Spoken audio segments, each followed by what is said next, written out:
దేవుని పరిశుద్ధ నామములో మీ అందరికీ ప్రత్యేకమైన శుభములు, ఆశీర్వాదములు, క్షేమము కలుగునుగాక. Today's God's promise. దావీదు గారు రాసిన కీర్తన 145వ కీర్తనలో 14వ వాక్య భాగం. యెహోవా పడిపోయిన వారినందరినీ ఉద్ధరించువాడు, కృంగిపోయిన వారినందరినీ లేవనెత్తువాడు. దేవుని మాట ఎంత అద్భుతం, ఎంత ఆశ్చర్యం.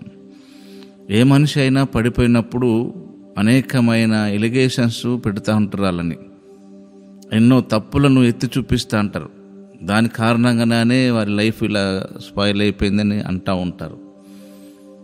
వాళ్ళకు మనసును ఇంకా గాయపరుస్తూ ఉంటారు. నిజంగా దేవుని విషయం అయితే కంప్లీట్గా భిన్నంగా ఉంటుంది. పడిపోయిన వారందరినీ ఉద్ధరించువాడు, కృంగిపోయిన కృంగిపోయిన వారందరినీ లేవనెత్తువాడు.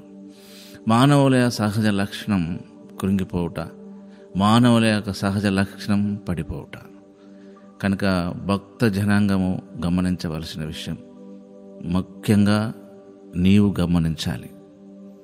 నీ పర్సనల్ లైఫ్, నీ ఫ్యామిలీ లైఫ్, నీ చర్చి సంఘ సంబంధమైన నీ జీవితం, నువ్వు పడిపోవడం అనేది, కృంగిపోవడం అనేది సహజమే. కానీ దేవుడు పడిపోయిన వారినందరినీ ఆయన ఉద్ధరిస్తాడు, లిఫ్ట్ చేస్తాడు. కృంగిపోయిన వారందరినీ మళ్ళీ లేవనెత్తుతాడు. కనుక పడిపోయిన నిన్ను అలాగే వదిలిపెట్టేవాడు కాడు. కృంగిపోయిన నీ జీవితంలో నీ పాపానికి నిన్ను వదిలిపెట్టేవాడు కాడండి. ఆయన దేవుడు. ఆయన మన బలహీనతలతో అనుభవం కలిగిన వాడు. మన బలహీనతలో సహా అనుభవం లేనివాడు కాడు అంటే ఉన్నవాడనే అర్థం.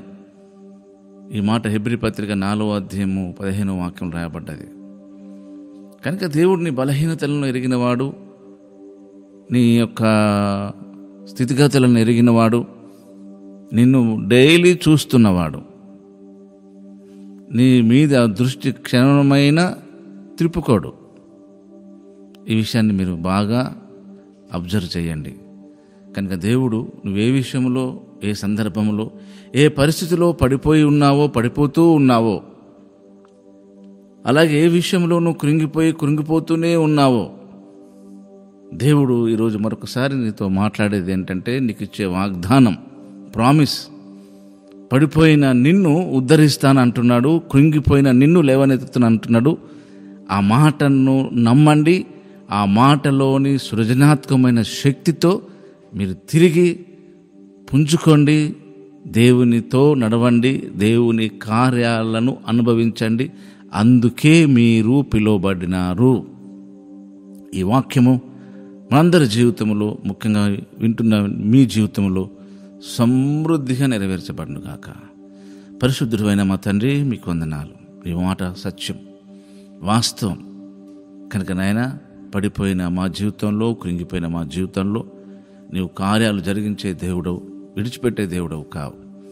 మనుషుల్లాగా మాట్లాడడం, మనుషుల్లాగా చూడడం అనేది అది మీకు సంబంధించింది కాదు అనే విషయాన్ని మళ్ళీ రిపీట్ చేస్తున్నారు.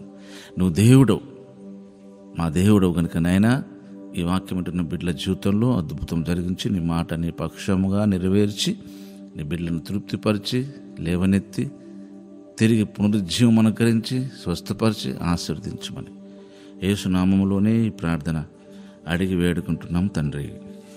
ఆమేన్.